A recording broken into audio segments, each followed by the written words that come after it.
Ito ay isang kamatis. Grabing laki mga katunying. Hindi ko siya mapisa eh.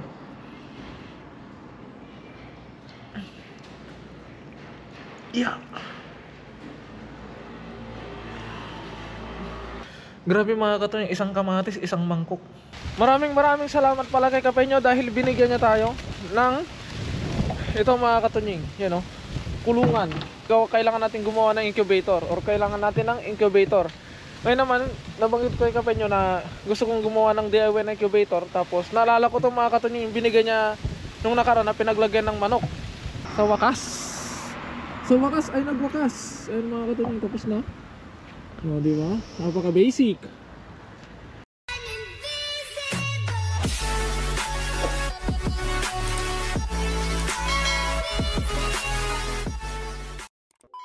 So what is up mga katunying, another day, another vlog. At syempre welcome back sa ating YouTube channel. Kung ngayon lang pala kayo napadpad sa aking YouTube channel mga katunying, ay hinanyayan ko kayo mag-subscribe at click ang notification bell para ma-update kayo sa mga susunod pa nating video. At ngayong araw mga katunying, may papakita ko sa inyo. Ito ay isang kamatis. Grabing laki mga katunying. Tingnan. Pasensya na kayo kung hindi ako gaanong makapagsalita ng malakas dahil natutulog yung iba nating kasama. Dahil day off. Kakarating ko lang galing sa palengke. Namalengke tayo ng stock natin pang isang buwan at nakita ko to. Grabe oh. Parang kalabasa na yung laki mga katunying. Bali, binili ko tong kamatis na to mga katunying. Hindi, ano tawag dito? Dahil may kamatis naman na tayo, ay binili ko pa rin to. Dahil ang gusto ko dito ay yung binhi o yung buto. Yung buto nito, ang kukunin ko mga katunying.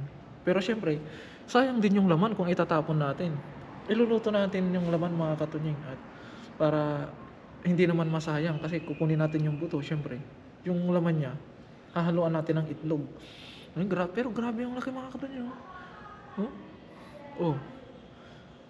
Mala kalabasa. Parang kalabasa na siya kalaki. At ngayon ay magtatrabaho tayo sa garden pero bago tayo magtrabaho sa garden ay hatiin muna natin to para maibilad natin mga katunying. Bali, nag-iipon pala ako ng buto. So may mga buto dito na tulad nito. Pero akong buto dito ng patola. Buto ng suha. Ayan.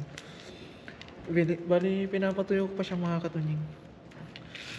Tapos ipapadala ko sa Pinas. Pero ito mga katunying ay talagang nung nakita ko to talaga nalab at first sight ako. Nalab at first sight. So hatiin na natin mga katunying para maibilad natin. Bago tayo magsimula sa garden mga katunying ay ito muna. Kakarating ko lang, di pa ako nakakabihis. Hatiin natin. Grabe, laki.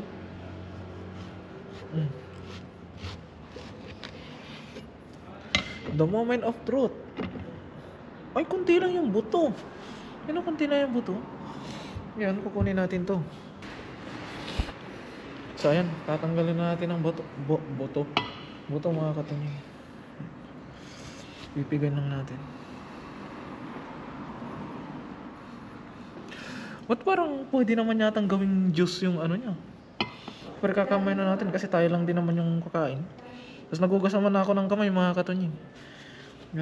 Pigay na natin. Pigay na natin. Kamayin na natin pala. Kasi yung niya, yung natalsik. Yung buto niya ay ganito siya. Marami siyang bahay-bahay na ganito.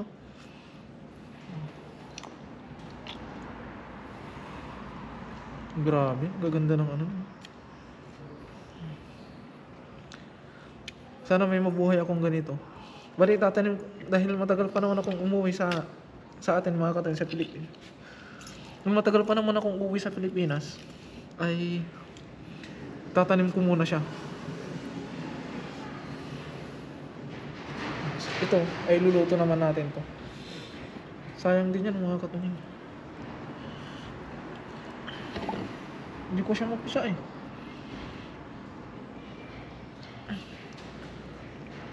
Yeah.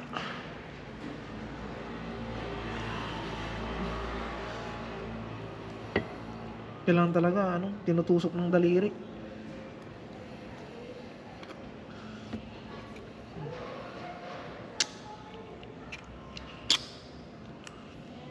Yan.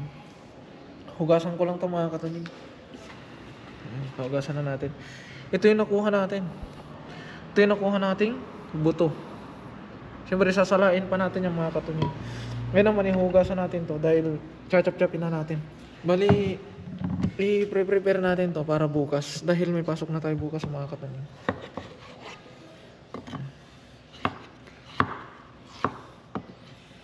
Bago tayo tuluyang pumunta sa garden.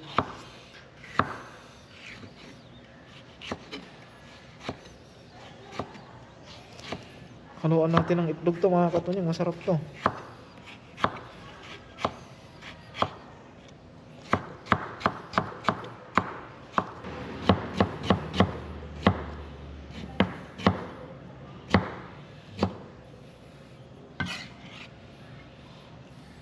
Grabe mga katunying, isang kamatis, isang mangkok. So isi-set aside muna natin to dahil pinrepare lang natin para bukas ng madaling araw iluluto na lang natin siya mga katunying. Kasi kung iluluto na natin ngayon, malamig na bukas. Kaya pinrepare lang natin. Kasi mamaya busy tayo doon sa garden. Kaya ayun. Magbibihis lang ako mga katunying, tapos punta na tayo doon sa ating mini garden at magtrabaho tayo doon.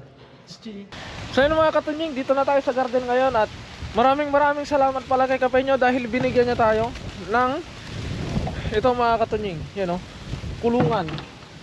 Bale, yung nangyari sa pato natin mga katunying ay kailangan natin gumawa ng incubator or kailangan natin ng incubator. Ngayon naman, nabanggit ko kay Kapenyo na gusto kong gumawa ng DIY na incubator. Tapos naalala ko itong mga katunying yung binigay niya nung nakaraan na pinaglagyan ng manok mga katunying, pero hindi pwede dahil kung makikita nyo yung flooring niya mga katunying ay plywood.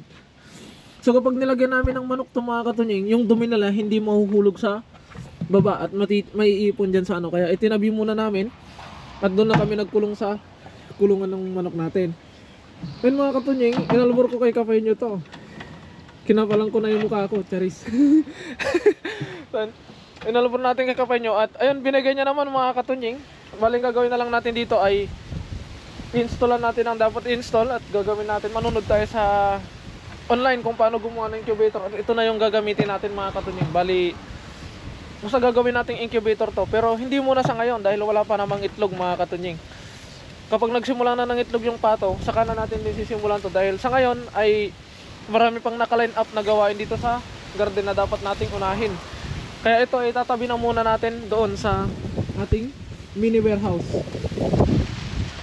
Tapos ngayon naman mga katunying, ngayong hapon na to ay bumili ako ng sitaw. So kung maalala nyo mga katunying, ay yung sitaw natin doon namatay yung 4. Kaya bumili din ako ng 4 na pamalit doon sa namatay na sitaw natin. Ito na yung update doon sa manok at pato natin. Pero ngayon ay dito muna tayo sa pagtatanim mga katunying. Bali mahangin ngayon dahil mahangin. So pagkatapos natin itanim itong mga katunying ay ito naman yung tatapusin natin. Yan.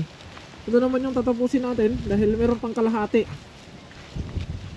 Tapos kasi yung ampalaya natin ay kailangan ng iakyat at yung ating sayote. Yun. Kaya ano pang hinihintay natin mga katunying, simulan na natin para hindi tayo gabihin. SG. So yun, simulan na natin. Bali 4 yung kailangan natin mga katunying. Tapos at the same time, yung mga nauna nang naitanim ay i-cultivate na din natin para maano yung damo. Yung plastic natin, yung plastic.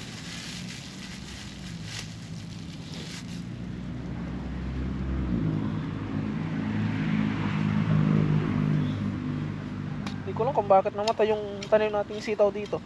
Siguro ayaw niyang mabuhay. Yan. Kasi yung mga nauna naman na ay kukultivate na natin. Pag natapos natin yung doon sa ano mga katunying, pag natapos natin yung dyan sa ampalaya na paakyatan, ay dito naman, ito naman yung isusunod natin na gawin. Ito yung gagawin natin isusunod na gagawan ng ano, gagawan ng akyatan. Dahil syempre nagbabaging din ito mga katunying.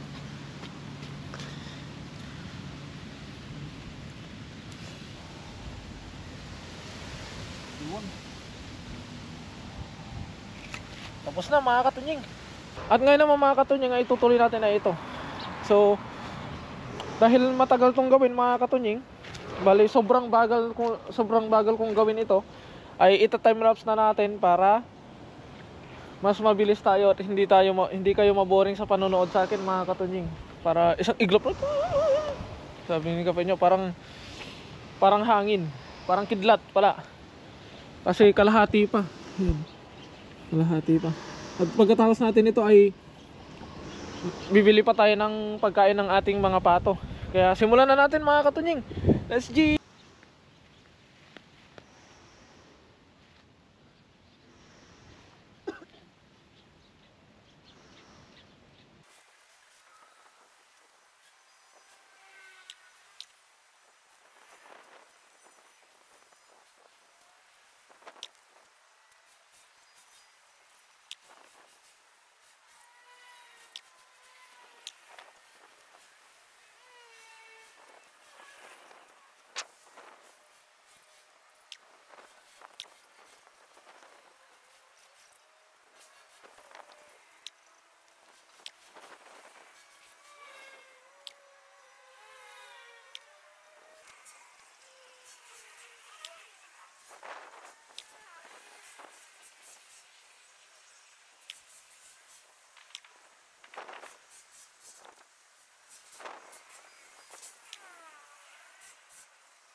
At ayun mga katunying, tapos na.